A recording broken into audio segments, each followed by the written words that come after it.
Sejam muito bem-vindas, muito bem-vindos e muito bem-vindas à terceira edição do Festival Ori.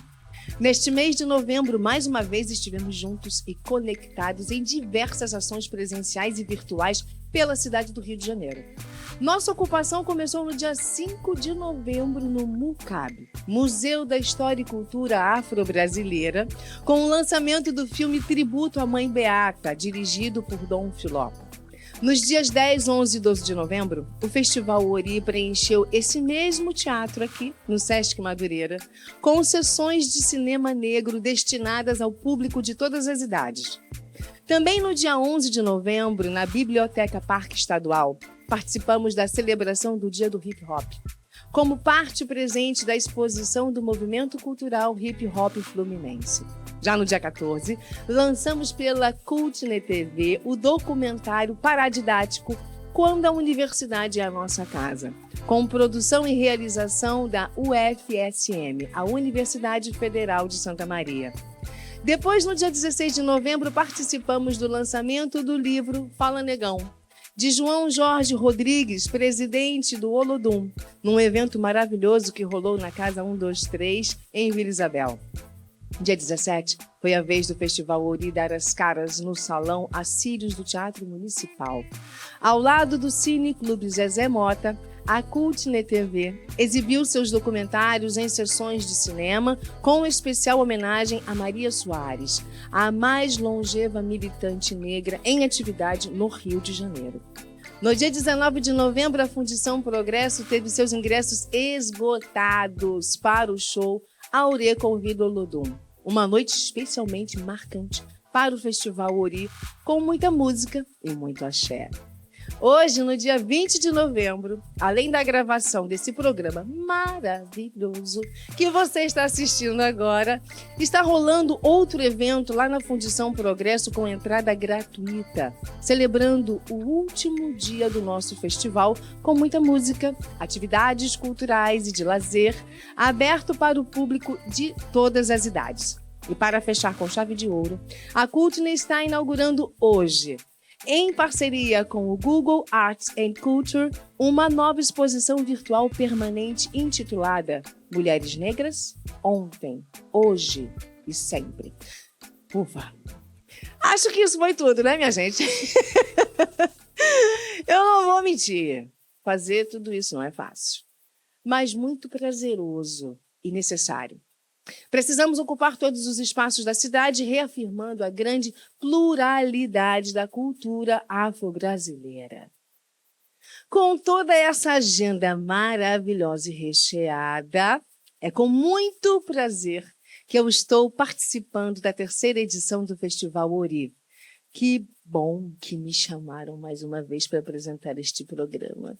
Sinal que devem estar gostando da minha presença. Deve estar bom, deve estar funcionando. Eu sei que eu estou adorando estar aqui de volta. Também, olha só quem está aqui ao meu lado. Eu estou muito bem acompanhada. Ninguém mais, ninguém menos que Altair Veloso e Helena Teodoro. Deixa eu só falar assim, só um bocadinho sobre eles, assim, porque eu diria que são totens. Já são totens, já são os nossos totens vivos aqui. Pelo amor de Deus, né? Cada um deles tem tanto para contar, tem tanto para dividir, tem tanto para nos ensinar e me ensinar. Eu aprendo com vocês 24 horas por dia. Cada vez que eu converso com Altair Veloso, que é muito, muito chegado, muito amigo, cada vez que eu te encontro, Helena, é um prazer muito grande mesmo, de verdade. Uma salva de palmas acalorada para os nossos convidados, porque eles merecem.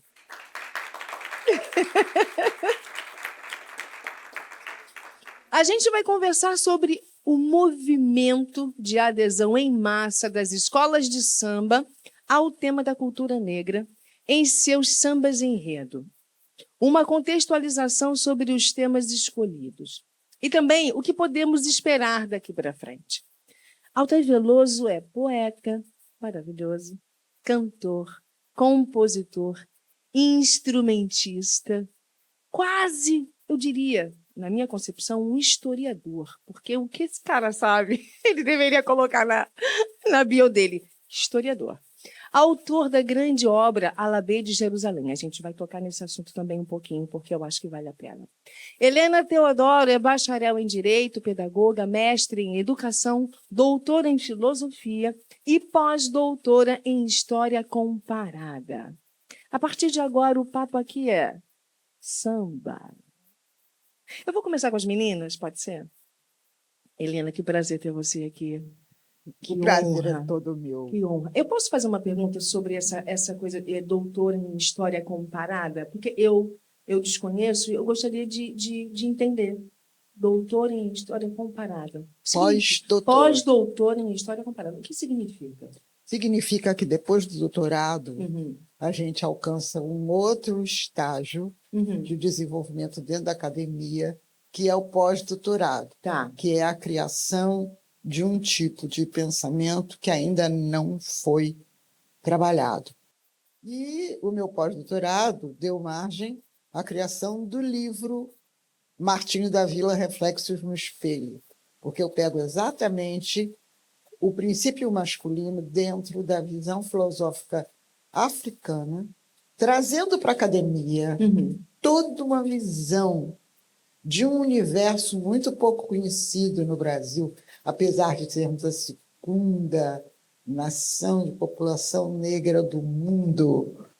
Os saberes negros são muito desvalorizados, muito pouco conhecidos e muito pouco internalizados. Sim. Então, no meu pós-doutorado de História Comparada, eu faço uma comparação entre o desenvolvimento cultural brasileiro, a vinda da Europa para cá e a utilização dos saberes africanos para a construção desse país.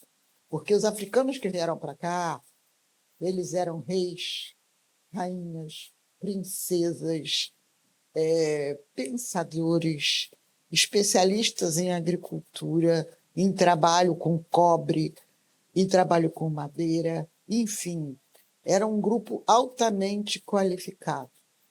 E os europeus que vieram para cá foram libertos, com raras e honrosas exceções, das prisões europeias, ganhando títulos de nobreza por arriscarem a vida vindo para um país tropical. Então, na verdade, o processo civilizatório africano no Brasil, dos diferentes países africanos que para cá vieram e que produziram toda a beleza da cultura do nosso país. Seja o samba, seja a culinária, seja a vestimenta, seja a maneira de ser, de pensar e de agir, a comunidade preta brasileira é que construiu tudo isso. Eu estou sabida. Eu digo, eu estou sabida não tem muito tempo, né? Como muitos brasileiros, demorei a ter o nosso letramento, né? A entender mais profundamente e continuo estudando, porque a nossa história é tão rica, tão ampla, que para caber dentro das escolas tem que começar no primário. Né? Começar no primário e até a universidade. Porque a gente não sabe justamente por conta disso, porque na educação foi tudo apagado. Foi tudo apagado na educação, foi apagado na cultura, de propósito. Lógico, porque querem apagar a comunidade preta. Veja bem, nós temos 57% da população brasileira de ascendência africana. E, logicamente, todos que vêm para cá cultuam as suas raízes. Os italianos, os franceses, os alemães, os ingleses. E quando a comunidade africana quer cultuar a sua ancestralidade, é sempre diminuído, menosprezado, invisibilizado. Então, a gente tem ainda uma luta muito grande pela frente, Sim, no sentido de que nós conheçamos quem construiu esse país, quem veio para cá nos séculos XVI, XVII, XVIII, e como está a África hoje. Porque a gente fala muito em afrofuturismo, né? sim.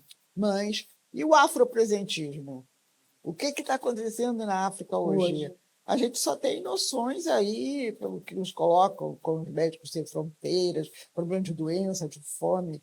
E a África é o berço do conhecimento. O berço da humanidade. É o berço da humanidade e é um espaço de riqueza dos seres humanos. As propostas africanas não são para pretos, são exatamente para pessoas de todo e qualquer tom de pele. Então, o que nós queremos dentro do movimento negro brasileiro é mostrar a grande importância da alegria de viver, e por isso o samba é tão importante. As escolas de samba promovem uma possibilidade incrível de vivência, de aquilombamento, de respeito à comunidade, de preservação dos mais velhos, de relação entre as diferentes gerações. Você encontra crianças, jovens, adultos, as pessoas que são jovens há mais tempo, como é o meu caso, vou fazer 80 anos. Amo isso. Me sinto apenas jovem há mais tempo. Sim. Com uma alegria de viver enorme. E é importante fazer o que o nosso querido Altair Veloso fez no seu trabalho do Alabê de Jerusalém, Sim. que é essa relação entre o mundo europeu e o mundo africano. E, inclusive, a gente saber que Jesus viveu 30 anos no Egito e que, logicamente, as bases do cristianismo estão ligadas às bases filosóficas africanas. Que antes da gente ter Roma, a gente teve Egito. Antes do pensamento grego, o pensamento egípcio já estava presente 10 mil anos atrás. O mundo judaico-cristão tem 2022 anos. O nosso mundo africano tem 10 mil. Nossa Senhora. Tentaram embranquecer o Egito, né? Porque até isso tentaram fazer, não tem como. Tentaram, tiraram o Egito de África, Tiraram. criaram a ciência da egiptologia. Botaram lá no outro lado, que eu não sei nem Pegaram, onde é que o inclusive, continente é elementos esse. do Egito e levaram para a França. Que coisa louca. E, inclusive, criaram um processo de embranquecer o povo do Egito. É, exato. De levar imigrantes louros de olhos azuis para fazer com que a população do Egito tivesse outra tonalidade de pele. E, ao mesmo tempo, nós sabemos, nós vivemos isso aqui, né? Essa coisa da história da democracia racial, do embranquecimento e do ocultamento das nossas origens.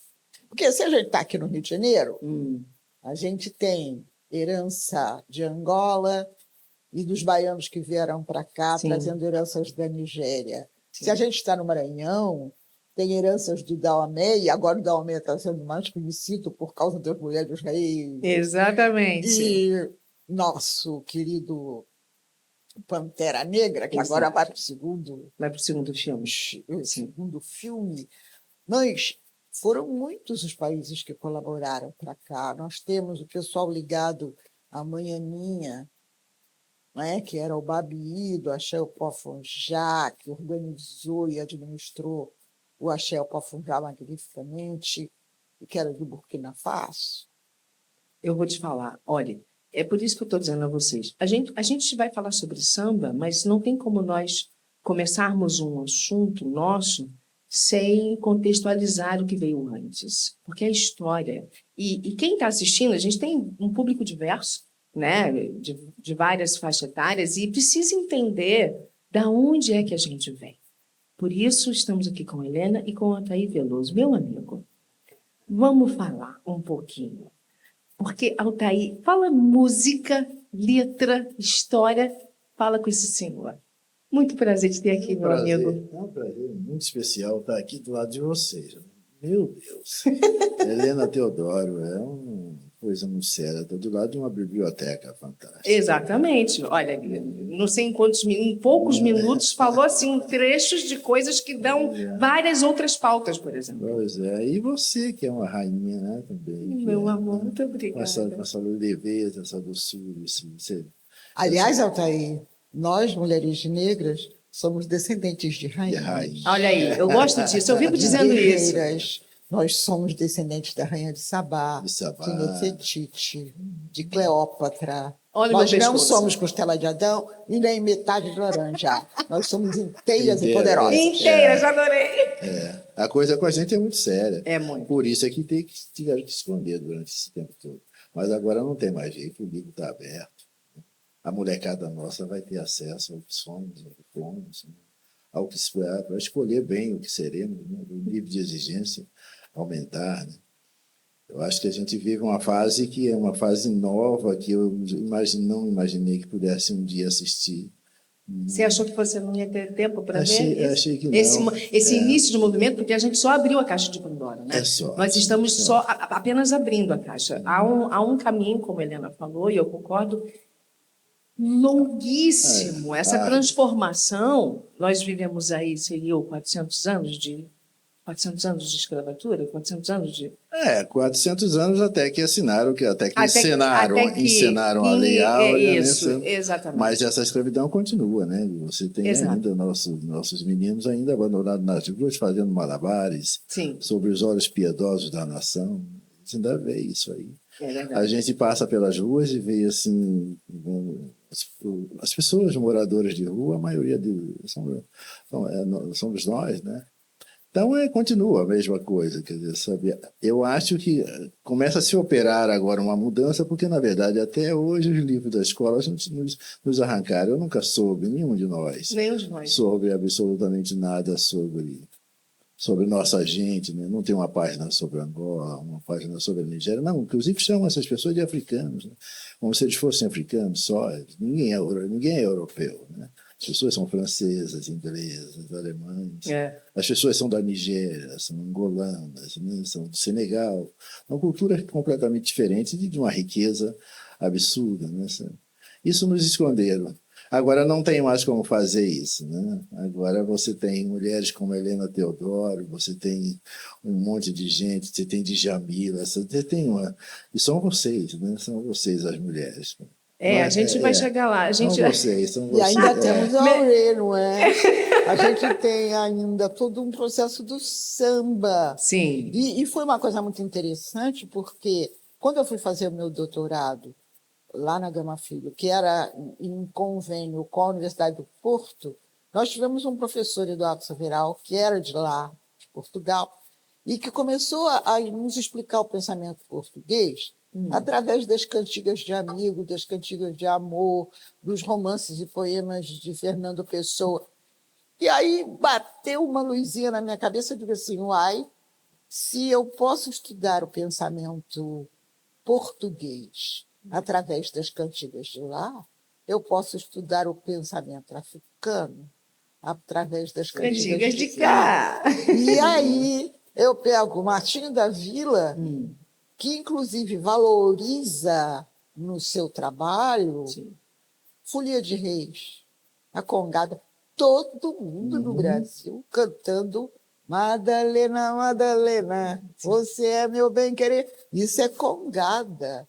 E, inclusive, o Martinho faz sucesso com Madalena e metade do dinheiro que ele ganha, ele devolve para a Congada do Espírito Santo. Que coisa linda! Madalena do Jucu. Eu não sabia. Ele faz trabalho sobre Folia de Reis, dizendo que é Folia de Reis, e ele investe o dinheiro fazendo encontro de Folia de Reis em Duas Barras. Eu fui a Duas Barras encontrar 85 folias de reis. Deve ser a coisa mais linda do mundo. Tudo patrocinado por Martinho. Ele compra a fazenda em que ele nasceu e transforma no Instituto Martinho da Vila, ensinando as crianças para conhecer a história de África e a importância da comunidade preta na agricultura brasileira, em todas as profissões desse país. Porque, na verdade, as pessoas que foram trazidas, escravizadas aqui, eram especialistas. Eram sacerdotes, eram líderes. Isso é muito importante ser dito e nós não reafirmado. Temos este conhecimento. Exatamente. Isso precisa estar nos livros. É isso que a gente precisa buscar ferrenhamente, que essa história esteja nos livros, para que os nossos próximos meninos saibam e já venham com a sua autoestima promovida, porque muitos estão aí achando que não tem história, né? Não tem berço, não, tá aí. E os meninos de todas as tintas, né? De todas as cores, eles precisam saber quem é outro. Eu gosto desse negócio da tinta. Depois a gente vai falar sobre isso. Antes de terminar esse bloco, a gente vai explicar esse negócio da tinta. É como dizia Teresa Santos, nossa querida autora da primeira peça, e agora falamos nós, em São Paulo, onde ela coloca num palco 17 atores negros, com direção dela, uma mulher preta, né? Ela e o Eduardo Oliveira, dizendo das nossas histórias. E é por isso que eu estou fazendo teatro, escrevendo para teatro, fazendo uma trilogia. É bom saber que isso, bom. hein? Que coisa bonita, a senhora Se está quiser alguma coisa de trilha sonora, você Ó, fala. já junta aqui, já que já pega uma pessoa para fazer, para falar o texto, pronto, está formado o bonde. Exatamente. A trilogia de mulheres pretas, porque pelo princípio feminino, Sim. a mulher é política e guerreira. A mulher é sagrada e a mulher é secreta. Então, eu estou construindo uma trilogia: Mãe de Santo, Mãe Baiana e Mãe Preta, situando a problemática da mulher negra brasileira num espaço profundamente racista, profundamente discriminatório. Sim. E com desigualdade de oportunidades para a sua população. Olha, produção, deixa eu falar uma coisa. Nós deveríamos colocar a Helena no outro bloco, onde nós vamos falar da mulher preta, porque, pelo amor de Deus, a gente tá ela só nesse bloco não vai rolar. Altair, quando foi que você começou a escrever samba? Quando é que você viu no samba essa oportunidade de nós contarmos a nossa história? Porque não é de hoje que falamos sobre a nossa história dentro das escolas de samba. É verdade. Eu estou aqui num bairro, Madureira, né? Sabe que isso aqui O berço. É o berço. Né? Uhum. Eu, desde na época dos 20 anos, 21, eu vinha para cá quase que todos os dias. Né? Uhum. Vinha, inclusive, mesmo quando eu não tinha dinheiro para vir, eu vinha. E o trocador do ônibus já me conhecia, deixava sentado lá atrás, e falava: agora salta você, salta por trás, salta por trás. Então, mas eu vinha para cá porque os músicos todos que eu admirava moravam aqui, né? Era a gente daqui e da vizinhança. Né? Então, aqui, a turma que eu toquei com essa gente toda, né? com esse povo todo, e aprendi muito com eles. Ali rolava de tudo, né? Do samba, da música preta nos Estados Unidos, na música preta na... A gente tinha uma incidência da música americana muito grande, muito forte, Tinha. né? Sempre. Eu comecei ouvindo... O meu contato primeiro com a música foi com a música americana. Uhum. Uma tia acabou me dando um disco do Ray Charles, então foi a primeira coisa que eu ouvi, né, sabe? E, por fim, eu andava com... E me deu um livro de jazz também. Eu andava com esse livro de jazz debaixo do braço, nunca li, porque era um livro de partituras muito complexo, mas tinha um preto na capa do livro, eu nunca tinha visto preto na capa do livro. Então eu andava com ele para baixo e para cima, para que as pessoas vissem que preto pode ser capa de livro. Sim. Né? Então, e vinha para cá, para Madureira também. Que ótimo! Com isso. Mas o samba aos poucos ele foi me pegando, porque aqui é que eu fui, apesar de ter um pai que era jongueiro, meu pai era cantador de jongo, a minha mãe é mãe de santo, né, de umbanda, então ouvindo os terreiros na minha casa, nasci ouvindo os tambores. Meu tio era compositor de escola de samba, né? Então estava tudo mais ou menos ali em casa, o som dos tambores. A África sempre esteve muito presente, né, muito perto de mim, né, o tempo todo. E isso eu dei muita sorte, né? Dei muita sorte de ver o tamanho, a importância do que nós temos, né, sabe? Do que está dentro da gente. E está mesmo, né, sabe? Eu sou pai de 4 filhos, né, sabe? De 4 moleques, quer dizer, um deles agora mora na África, mora em Angola. Sim, dizer, eu sei. Me deu um neto africano.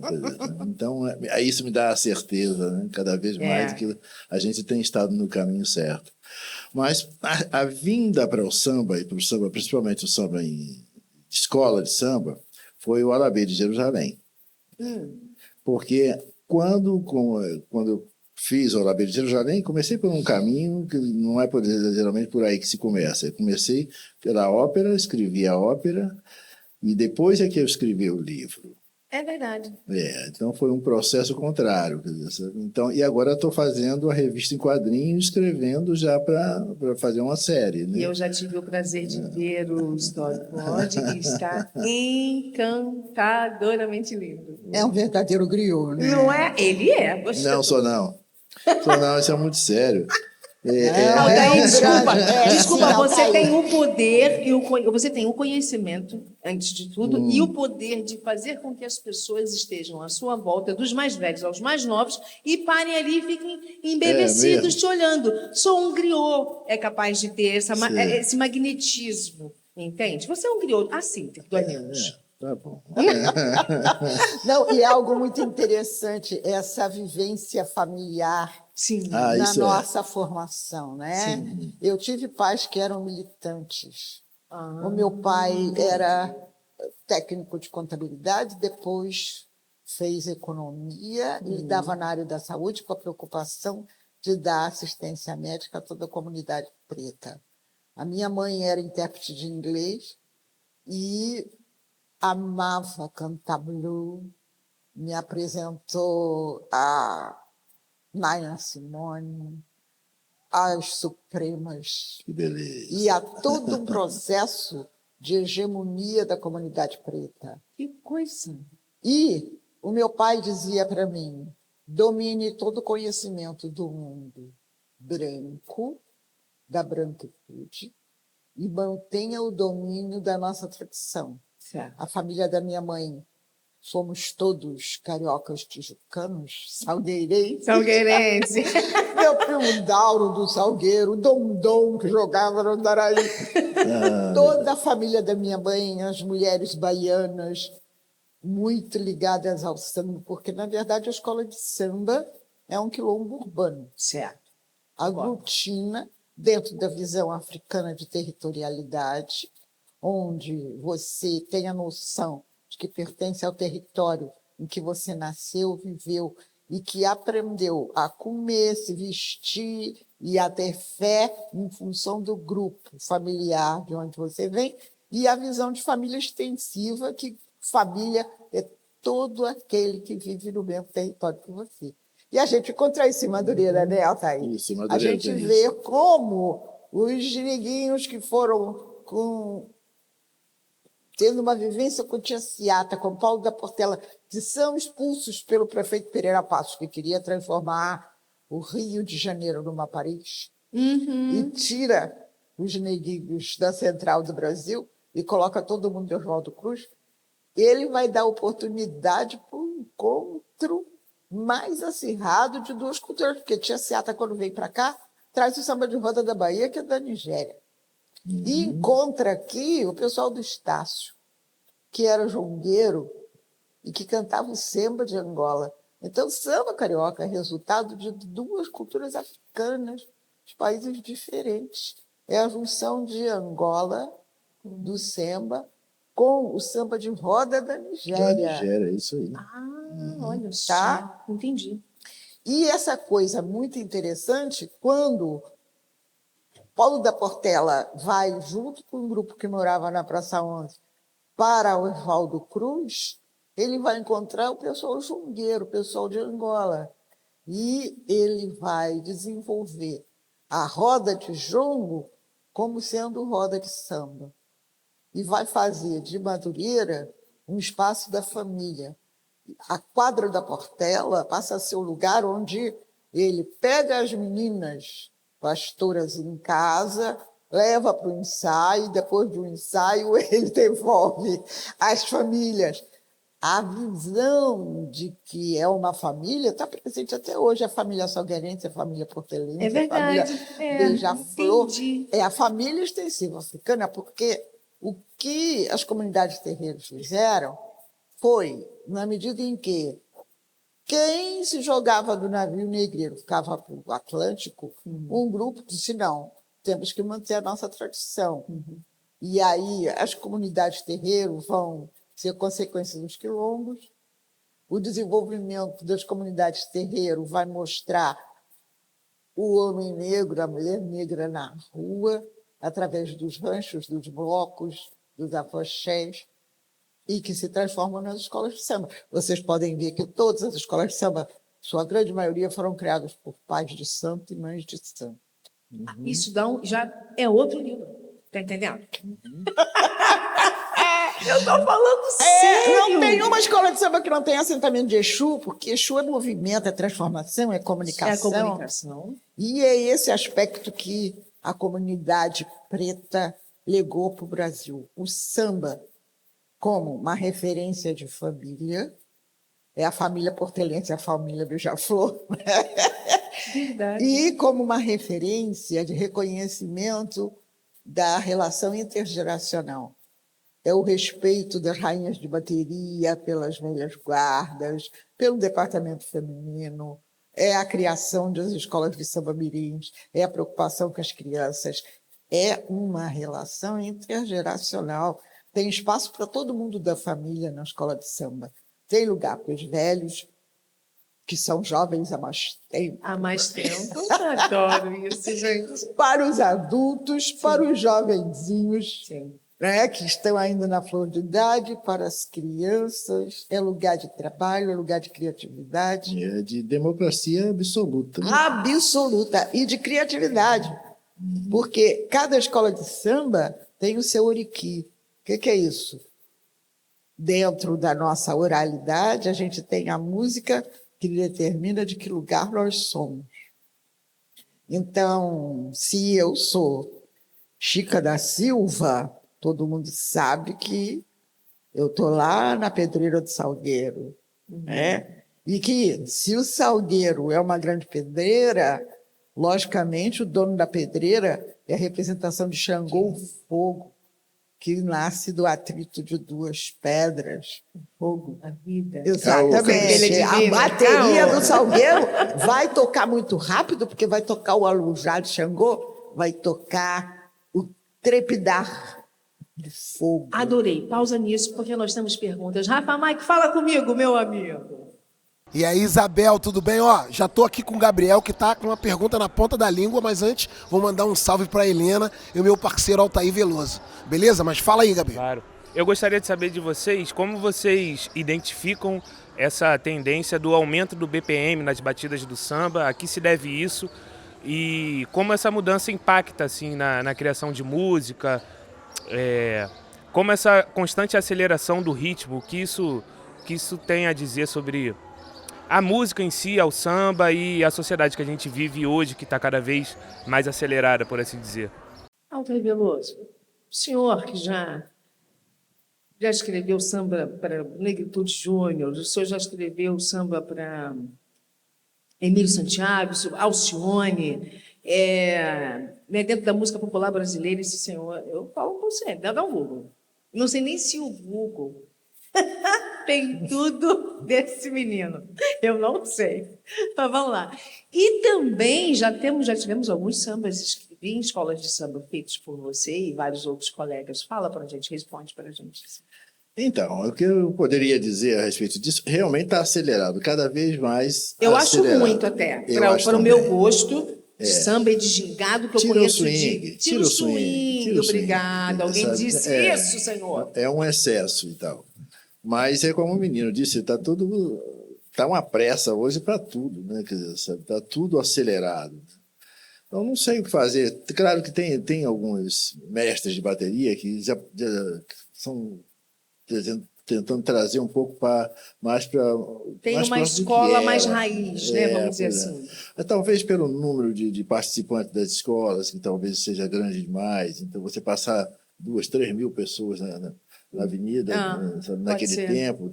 Eu não sei, quer dizer, é uma pena, eu sinto pena, quer dizer, dessa aceleração que me parece desnecessária, atrapalha a beleza do desfile. Eu às vezes sinto dificuldade em sambar, juro, em algumas escolas. Outras, quando vem um samba um pouco mais ritmado e cadenciado, se é que assim posso dizer, né? Por exemplo, São Paulo tem uma escola que eu já desfilei, que é a Vila Maria, que tem uma cadência fenomenal. Vai também, São Paulo. Vai eu nunca desfilei, mas eu sei que tem também, né? A Mocidade Alegre também. Né? Vai.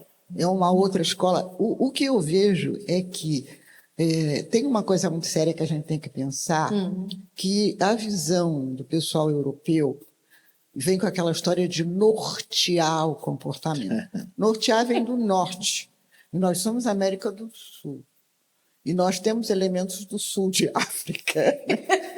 Então, nós temos que sulear. Sulear. Não temos que ficar indo atrás do que diz a Europa. Porque, na verdade, o que eles quiseram fazer foi estabelecer um engessamento da humanidade em cima dos padrões do seu território, da sua história, da sua comida, da sua maneira de ser. Essa história de que tempo é dinheiro, tempo para nós é o orixá. E que tempo são importantíssimos para que você possa entender que, inclusive, uma pessoa mais velha é chamada de coroa. E só em Angola que eu entendi isso. Por que era coroa? Porque tem a coroa da sabedoria dada pelos cabelos brancos.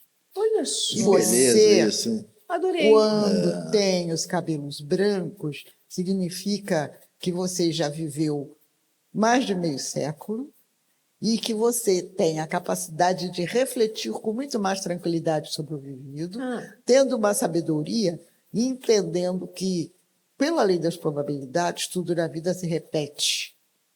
Tá. Quando se repete 3 vezes ou mais. Então, quando se joga búzios, a gente tem o pensamento de coisas que já aconteceram mais de 3 vezes que vão se tornar a ocorrer.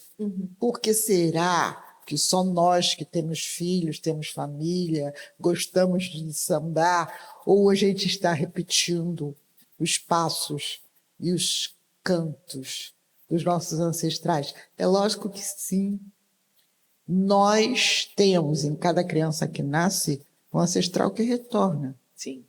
E trazemos no nosso DNA, na nossa memória, no nosso inconsciente, coisas que aconteceram com os nossos pais, com nossos avós, com nossos bisavós.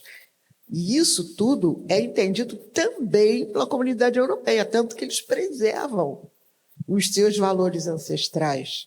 A comunidade preta é impedida de cultuar os seus ancestrais e preservar isso. Mas a gente Deu força um jeito nisso. e deu um jeito nisso. Ainda mais no Brasil, né? Lógico, usando os cantos de trabalho, os Sim. vissungos, as cantigas nossas de candomblé e de umbanda, que contam as nossas histórias e que trazem vozes que foram levantadas há séculos atrás. Então, a força disso é tão grande que numa escola de samba, em qualquer território que seja, a escola de samba canta sempre o samba do ano, mas não deixa de cantar todos os sambas anteriores. O que der, né? O que couber naquele tempinho ali antes de entrar, eles cantam. O que couber, e inclusive toda uma memória musical está ligada à representação daquele território. São os oriquis, são os brasões orais, que é completamente diferente na comunidade, porque o canto revela um movimento de dentro para fora. A nossa fala somos nós do lado de fora. E cada comunidade do samba revela a história de seus poetas, de seus compositores, de sua gente. É um processo de encontro e de abraço familiar, porque as pessoas não morrem quando são lembradas. Porque nós preservamos as pessoas dentro de nós, cantando, saudando e falando nelas. E isso está presente nas escolas de samba, está presente nas congadas, está presente na capoeira, está presente em todas as manifestações pretas. É isso aí que a gente vê o quanto o Brasil tem perdido de tempo. Exatamente. E de como negar nós preservamos isso? Sabe, o esforço, na verdade, que nossos mais velhos vão tendo que fazer para poder manter essa coisa. E quantas sequelas que a nação tem exatamente por não reconhecer, por não olhar para si mesmo, por ser caloteira da sua própria história, né, sabe? Por negar-se a si Exatamente. mesmo. E na escola de samba, no desfile cadenciado, ou na coisa de passar rapidinho, porque tudo é igual, não tem nada de ser tudo igual. Cada escola de samba tem uma característica diferente. Mas você acha que é possível, assim, não sei, acho que posso perguntar para vocês, para o Altair, por exemplo, a gente conseguir voltar um pouquinho esse beat, voltar e tornar ele um pouco mais cadenciado. É possível fazer isso e passar no tempo regulamentar, não? Mas isso aí vai depender de cada mestre de bateria, ou se não das escolas todas juntas se resolverem, né, para para tomar essa atitude. Ou então a gente perceber, Altair, que o que as televisões ganham com a transmissão das escolas de samba e que vendem esses direitos para o exterior, porque o Brasil é o centro de referência de carnaval no mundo. Isso é visto, inclusive, como uma propriedade. O que o Muniz Sodré chama que nós vivemos numa sociedade incivil. Porque a sociedade civil é aquela que cuida dos seus cidadãos. A nossa sociedade é uma sociedade incivil porque não cuida do seu povo. Porque Dom Pedro, quando faz a proclamação da independência do Brasil, cria um Estado-nação, mas fica sendo um privilégio daquela gente que era burguesia e família real. E, com a abolição da escravatura, que era mais de 50% da população, quase 75% da população, eles não quiseram estender os direitos de cidadania para essa população. E tudo começou aí. Esse bendito tudo começou aí. 14 de maio. A gente não tem um povo nacional e, pelas nossas reivindicações, como diz o Muniz Sodré, nós temos povos nacionais. A comunidade preta, a comunidade indígena, os ribeirinhos, os quilombolas, pessoas que lutam para ter direito de cidadão. E por isso que o exemplo do negro americano é tão importante, porque como os Quakers saíram da Inglaterra para criar uma nova Inglaterra dando direito a todos, o projeto de transição deles é um projeto de permitir que o povo saia de faxineiro a presidente da República. Então, para eles manterem seus ideais, eles têm que abrir isso para qualquer um que esteja em território americano. Então, você tem índio dono de terra com petróleo, você tem negro banqueiro, você tem universidades negras. Aqui no Brasil, não. Se cria o Estado-nação, mas o povo fica à margem. E a gente está passando um momento que a gente está vendo muito bem isso. É verdade. O povo é menosprezado, né, Altair? É verdade. E a gente sabe que para que as coisas mudem, é preciso que o nível de exigência das novas gerações seja mais alto. Exatamente. Que tenhamos representatividade de quilombolas, de indígenas, de negros, mais diversidade de LGBT. Representatividade que possa realmente gerir os nossos interesses como povos nacionais e não o interesse de uma classe alta que ganha dinheiro com a agricultura, que ganha dinheiro com o nosso trabalho, mas que não quer ceder lugar para que todo e qualquer brasileiro possa sair de faxineira a presidente da República. Não vai ter como, não. Eles não não tem têm. como. A gente, é um movimento que o Altair falou. Eu era a primeira pessoa que falou isso para mim. Neguinha, agora não tem mais como recuar. Não tem mais. A gente chegou a um estágio que é... Primeiro que a gente está começando a se compreender, a entender um pouco da nossa história. Quer dizer, a partir daí a gente começa a ficar um pouco mais exigente. E começar a ter atitudes também. É como a Helena estava falando, que, na verdade, as televisões ganham muito dinheiro com as escolas de samba e essas coisas. Talvez está na hora das escolas de samba tomarem uma atitude. Não, e a gente tem que entender que as escolas de samba desfilam porque existem. Exato. Elas não existem para desfilar. A escola de samba é um grito da comunidade preta e indígena Também. e todos aqueles marginalizados para dizer: existimos, estamos aqui, ouçam o nosso canto, vejam as nossas cores e ouçam os nossos protestos. Esse carnaval de 2022, que eu tive a honra de ser autora do Enredo do Salgueiro, trata exatamente de resistência que sempre houve na comunidade preta, pobre, indígena, brasileira. E as escolas, como a Grande Rio, que merecidamente ganha o carnaval com o enredo de Exu, reverencia suas figuras, reverencia a sua fé, reverencia a sua ancestralidade e sua história, porque é uma história de 10.000 anos. E é uma força que não pode ser reprimida. Todos os rios correm para o mar. E, dentro da nossa visão, cada um de nós é semente boa. É uma sementinha que cresce, que se transforma numa plantinha, que vai criando galhos. Depende da forma como ela é E cultivada, vira né? uma árvore com mesmo. muitos galhos, dando muitos frutos e com muita robustez. É isso Então, somos árvore hoje. Somos árvores, adorei. É isso mesmo. E essa coisa quando eu digo da gente ficar quanto mais próximo da nossa própria história, a gente vai vendo o tamanho, a dimensão, o valor e começa a se ficar um pouco mais exigente. Acho que a gente precisa disso. Há pouco tempo, eu conversando com um amigo, né, e eu falei para ele, pois é, quando Frank Sinatra gravou aquele disco de samba maravilhoso, ele falou, tá aí, Frank Sinatra não gravou disco de samba. Eu falei, mas gravou sim. Não, gravou um disco de bossa nova. Eu falei assim, bossa nova é samba. Assim como o jazz de Louis Armstrong, jazz assim, do Miles Davis, jazz contemporâneo, do Wynton Marsalis, tem um jazz moderno, mas é jazz. O crédito tem que dar. Lógico, assim como Elvis Presley coloca o rock no mundo inteiro e dança do jeito que ele dançava, tudo isso começa na comunidade preta. Começa, e a gente não É ganha música dinheiro preta com e é isso. dança preta. E o dinheiro para onde é que foi?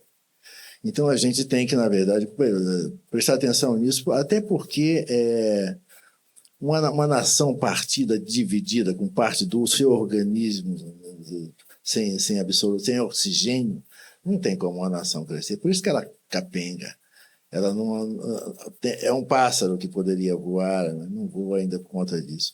A gente tem que avançar, tem que exigir, tem que ter atitude, porque, olha só, quando me aconteceu um negócio, quando eu fiz o Alabê de Jerusalém, que eu, depois, na hora de escrever o livro, eu comecei a escrever, e o Alabê de Jerusalém, como é que ele chegou até Jerusalém? Ele chegou como escravo dos romanos. É assim que eu estava escrevendo. Ele foi escravo dos romanos, foi escravo enquanto os romanos no Egito, depois ele foi para Israel com os romanos como escravo. E essa escrita estava empacada. Você não conseguia avançar dali, né? Estava alguma coisa errada ali. Né? Teve um dia que eu acordei, eu nunca vi, sou filho de mãe de santo, tenho mediunidade, mas nunca vi nada. Né? A sua mediunidade ela é ativada de uma outra forma. Cada um tem uma forma de trabalhá-la. Então, a sua acho que vem aqui, ó. Mas nesse dia eu vi. Eu fui deitar, como sempre, quando amanhece, né? Eu durmo sempre quando amanhece. E aí, isso era assim, 5h30, 6 horas. Quando deu 9 horas, eu acordei. Acordei com um som no meu quarto e abri os olhos assim e vi que eram pretos que estavam sentados ali. Eram assim, uns 10, 12 pretos, tudo sorrindo, sabe? Eu sentia o cheiro deles, ouvia a respiração daqueles pretos. E eu comecei a chorar. Quer dizer, ajoelhei assim no chão, botei o rosto na cama e fiquei, não abri os olhos, porque eu sabia que se abrisse não ia vê-los mais. E, bom, dali levantei, desci, conversei com meus filhos, falei a respeito com minha mulher, depois fui para o estúdio. Lá por volta das 6, 7 horas da noite, me veio, eu tentando decodificar o que era aquilo, o que tinha acontecido, me veio, era como uma pergunta assim, objetiva. Moço, como é que você vai há 12.000 anos e escraviza um negro? Com que autoridade você faz isso? Eu falei, meu Deus do céu. Você não tinha se dado conta, né? É só isso que me contaram. É só isso que me contaram. Eu sou. Você vê a dimensão da sequela. Isso estou falando da gente que tem acesso a alguma coisa. Imagina a nossa querida molecada. Eu fui há 2.000 anos atrás para escravizar um preto. Condicionado, né? Condicionado. Assim. Então, isso é terrível. Quer dizer, e a gente precisa resolver essa situação. A gente vai resolver. Precisa resolver. A gente começou a resolver. Devagarinho. Devagarinho, Como diz diz o nosso Martim. Nós amigo costumamos chamar de querido. Martinho Luther King da Vila. Gosto disso. Meus amores, eu vou ter que interromper a nossa frequência, essa nossa conectividade, porque o Ai, nosso que tempo. pena. Não, olha, eu ficaria aqui Eu mais mais uma hora. Eu não sei que tempo eu ficaria aqui com esses dois griots maravilhosos, com tanta coisa, com tanto a contribuir para a nossa cultura, para os nossos meninos, as nossas meninas. E quem mais, se for aliado, estiver desperto. Porque, meu amigo, minha amiga, você precisa despertar, porque a gente não vai recuar. Meus amores, antes de terminar, nós temos uma pergunta na plateia. Infelizmente, a gente só tem tempo para uma pergunta. Então, Neide, por favor, vamos para a nossa pergunta da plateia. Oi, Isabel. Pois é, estou aqui com a Jéssica. A Jéssica está acompanhando aqui atentamente todo esse papo e tem uma pergunta, né, Jéssica? Mas antes, diz para a gente de onde você é. Eu sou do Rio mesmo, né? Sou de Campo Grande. E desde 2019 que eu fui mordida pelas escolas de samba, desde do em Rio da Mangueira. E aí eu escuto muito falar que as escolas perderam um pouco a quadra, né? Tipo, que as pessoas se afastaram da quadra. Eu queria saber até que ponto isso é verdade. E aqui se deu esse movimento de afastamento. Se foram as escolas que se afastaram das quadras e se preocuparam mais com o espetáculo do desfile, se foi um movimento de religião que impede alguns integrantes de participarem, né? Eu quero saber se existe mesmo e se existe uma solução, entendeu? Se há um trabalho já nas escolas para solucionar isso. É isso aí, é resistir para existir ou é existir para resistir? Meninos, eu vou deixar que vocês respondam. Eu acho que a Helena seria a pessoa mais indicada para responder sobre isso, que vive dentro desse universo das escolas de Houve samba. um afastamento? Você acha que houve? Houve, sim. Houve uma invasão muito grande das igrejas evangélicas nas comunidades carentes e uma forma de criar fake news, dizendo de um processo de salvação e de convencimento das pessoas, porque quem tem fome tem pressa. Sim. E esse projeto é um projeto mundial de busca de hegemonia do protestantismo em relação às demais formas religiosas. E, logicamente, na perseguição que a gente está tendo em relação à manifestação de alegria e de você estar no aqui, no agora e das nossas tradições, a gente pode ver pelo feminicídio de mulheres negras, pelo abuso e avanço em cima das comunidades terreiro, como isso repercute também nas escolas de samba, porque o samba é resultado da nossa fé preta, religiosa. A escola de samba é, filosoficamente, todo um pensar africano, e esses valores estão muito relacionados à religiosidade, né? É o que norteia, é a filosofia norteadora do grupo. Mas eu acredito que a gente consiga vencer esse processo, porque a tradição cultural negra africana, ela também zela pelo planeta. E a gente está vendo as consequências, não é? Na cúpula dos povos, de como o planeta pode se autoexterminar se nós não pararmos para pensar em outros modos de lidar com a natureza e com a realidade. E a comunidade preta é a mais preparada para esse tipo de trabalho, e as escolas de samba, assim como os terreiros, preservam a natureza e preservam as pessoas. Você está vendo aí? É isso moderno. que eu estou dizendo. É ultramoderno. A religião africana é extremamente moderna. Se as crianças aprendessem desde cedo que o mar é o templo de Iemanjá, o mar não daria isso. Se aprendesse desde cedo nas escolas que a casa de Oxóssi é a floresta, as florestas não estariam assim. É verdade. Então, Que são solos sagrados, que são ambientes sagrados, que você tem que entrar ali até com uma certa reverência, né? Com uma certa, com seu respeito. E com afeto, Com afeto. né? Com afeto por aquilo ali, gratidão, né? Exato, Olha que quanta gente inclusive joga a relação fora. entre as pessoas, o que há de mais significativo é o afeto. Não existe nada mais importante do que a relação de qualquer tipo de gente, seja de duas pernas ou de quatro patas. A vida é básica e fundamental em todos os sentidos, seja com uma planta, seja com um animal, seja com pessoas, seja com crianças ou mais velhos. Todos precisam ser cuidados.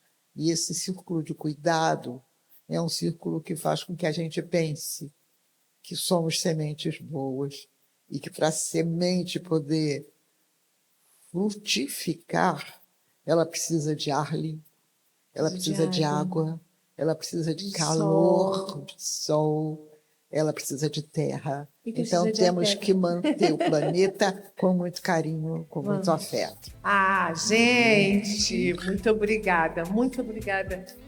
Que prazer ter esses dois aqui conversando. Eu imagino você que está aí assistindo. Tenho certeza que, assim como eu, todo o público presente aqui do teatro também, e toda a audiência que está assistindo a gente em casa, sai daqui muito mais enriquecida de cultura, de conhecimento. Esse programa faz parte de uma série de 4 entrevistas gravadas para a 3ª edição do Festival Ori. E você pode acompanhar tudo aqui pela Cultnet TV.